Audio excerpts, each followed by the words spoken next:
So this is crazy to me, man, but Trump literally cannot stop telling his own voters to fuck off. I mean, the classic example of this is, all those right-wing Cubans who came here to escape Fidel Castro were left because they were, criminals, and Fidel emptied the prisons and sent the people here. All these people are dyed-in-the-wool Republicans, and they all voted for Trump, and then Trump gets in there and starts, mass deporting even the Cubans. Classic, I didn't think the leopards would eat my face moment. Just so many of these day in and day out. Well, now we got another one. Take a look at this. Electricity prices jump after Trump rejects disaster aid for Michigan utilities. The president denied the state's request for federal aid to rebuild power lines after a fierce ice storm last March, a move that could force thousands of rural electricity customers to pay the entire tab. So this is northern Michigan, very Trumpy area. And now, since Trump is rejecting this, their electricity bills are going to skyrocket even more than what they've been. Everybody's electricity bills have already been skyrocketing. It's going to be even more. So, simply put, they can't fucking afford it. They can't afford it. They can't. And Trump doesn't care. Not even a little bit. Not even the tiniest fucking bit. Which, leads to the list here. Red states and pro-Trump voters that have been obliterated by Trump. For example, the hardest hit state when it comes to tariffs, Texas.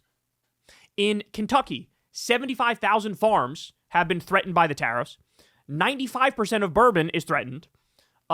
Kentucky is the hardest hit with rural hospitals closing.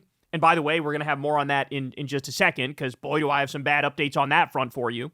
The U.S. aid cuts done by Elon and Russ Vought with Doge, they devastated crop exports for Kansas, deep red Kansas. Nebraska, the beef and pork industries lost their workers because of Trump's mass deportations. Iowa's GDP dropped 6% because of the tariffs on aluminum and steel and the deportations of the meat plant workers.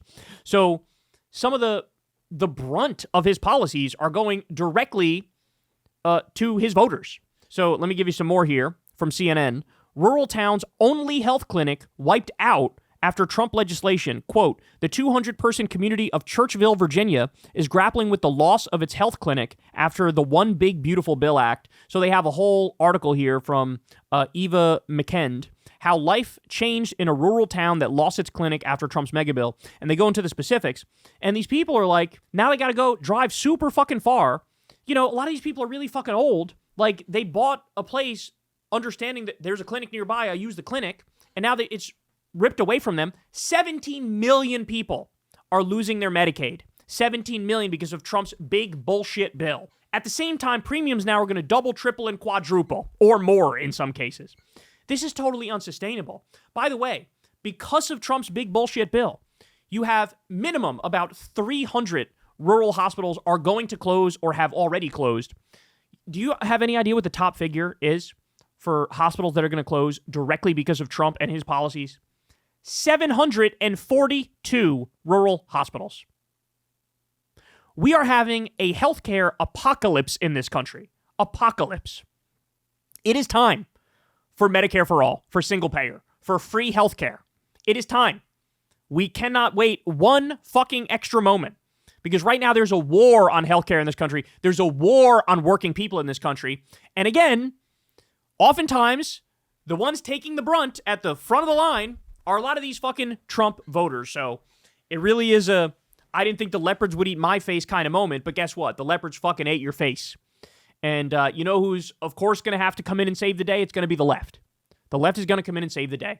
And as I've said a million times, look, I fucking hate these people. I think they're idiots. I think they're wrong about everything. I think they're disgusting. I think many of them are bigoted. But I still think they should have a good life. And that's the difference between us and them, is that they look at us and say, we hate you, but they actually want bad things for us, right? I look at them and I go, no, I fucking hate you, but gee, I hope your wages are high. I hope you have good benefits. I hope you get paid time off. I hope you have good health care, right? And that's the difference. That's the difference between us and them. But holy shit, man. So many examples of Trump just giving a colossal middle finger to his own supporters day in and day out. Will they ever fucking learn? Well, the answer is at least a little bit, yes. Because like I said, he's at 36% approval rating now, and before all is said and done, like I said, his natural floor is between 25% and 33%. Before all is said and done, the way I'm feeling right now, he'll probably finish closer to that low number. He'll probably finish in the George W. Bush, Dick Cheney territory of like 25%. Shit, he might even get down to like 21 or something like that.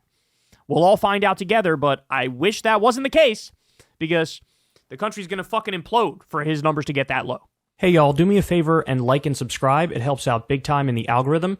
Click the bell as well for notifications when videos drop, and watch that video on screen right now.